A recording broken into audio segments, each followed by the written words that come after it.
Sveiki, šioje demonstracijoje parodys, kaip naudotis pardavimų modulių sistemoje.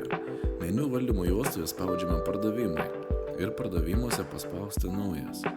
Atsidarius langui pasirenkame klientą. Užpildome kontaktų langą, norėdami pridėti informaciją su kontaktuojamu asmenį susietų su jūsų potencialiais pardavimais.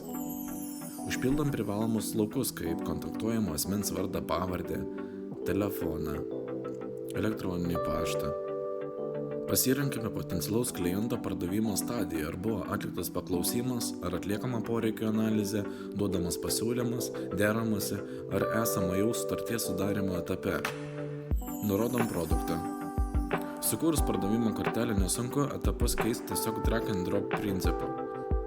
Kortelėje galima pildyti potencialaus kliento bendravimo istoriją, planuoti skambučius, pildyti kontrolinius klausimus, kurie padėtų lengviau komunikuoti su klientu. Taip pat galite lengvai peržvelgti visą bendravimo istoriją. Dešinėje pusėje matome trumpą informaciją apie artėjantį skambutį bei sandorio vertę ir pridėtus dokumentus.